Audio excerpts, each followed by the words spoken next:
ನೀವು ತೂಕ ಇಳಿಸ್ಕೋಬೇಕಾ? ಹಾಗಾದರೆ ಈ ವಿಡಿಯೋವನ್ನು ಕೊನೆಯವರೆಗೂ ನೋಡಿ friends. Welcome back to Sushma ಕುಟುಂಬ ಚಾನಲ್. ಪ್ಲೀಸ್ ನನ್ನ ಚಾನಲನ್ನು ಸಬ್ಸ್ಕ್ರೈಬ್ ಮಾಡಿ, ಶೇರ್ ಮಾಡಿ, ಕಾಮೆಂಟ್ ಮಾಡಿ. ಬನ್ನಿ ಆ ರೆಸಿಪಿ ಏನು ಅಂತ ನೋಡ್ಕೊಂಡು ಬರೋಣ. ಫಸ್ಟು ಒಂದು ಮಿಕ್ಸಿ ಜಾರ್ ತೊಗೊಳ್ಳಿ. ಅದಕ್ಕೆ ಸಣ್ಣದಾಗಿ ಹೆಚ್ಕೊಂಡಿರೋಂಥ ಸೋರೆಕಾಯಿ ಪೀಸಸ್ಗಳನ್ನ ಹಾಕ್ಕೊಳ್ಳಿ.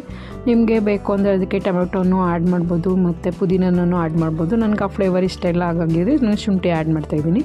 ಶುಂಠಿ ಹಾಕ್ಕೊಂಡು ಅದನ್ನು ರುಬ್ಕೊಂಡು ಬರೋಣ. ತುಂಬ ಅದು ಈ ಥರ ಕನ್ಸಿಸ್ಟೆನ್ಸಿಯಲ್ಲಿ ಇರಲಿ, ಅಂದರೆ ತುಂಬ ಸಣ್ಣಗೆ ರುಬ್ಬಿ ಫ್ರೆಂಡ್ಸ್. ಆವಾಗ ಅದರಲ್ಲಿರೋಂಥ ನೀರಿನ ಅಂಶ ಎಲ್ಲ ಸ್ಟ್ರೈನರಲ್ಲಿ ಕೆಳಗಡೆ ಸೋರುತ್ತೆ. ನಿಮಗೆ ಎಷ್ಟು ತಿಕ್ನೆಸ್ ಬೇಕೋ ಅಷ್ಟು ತಿಕ್ನೆಸ್ಗೆ ನೀವು ಸ್ವಲ್ಪ ನೀರನ್ನ ಆ್ಯಡ್ ಮಾಡಿಕೊಂಡು ಕುಡಿಬೋದು.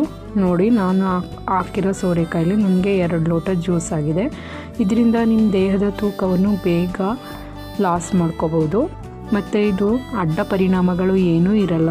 ಇದರಿಂದ ತುಂಬ ಆರೋಗ್ಯಯುತವಾಗಿ ನಿಮ್ಮ ದೇಹದ ತೂಕವನ್ನು ಇಳಿಸಿಕೊಳ್ಳಬಹುದು ಫ್ರೆಂಡ್ಸ್. ಈ ವಿಡಿಯೋ ಇಷ್ಟ ಆಗಿದರೆ ಲೈಕ್ ಮಾಡಿ, ಶೇರ್ ಮಾಡಿ, ಕಮೆಂಟ್ ಮಾಡಿ.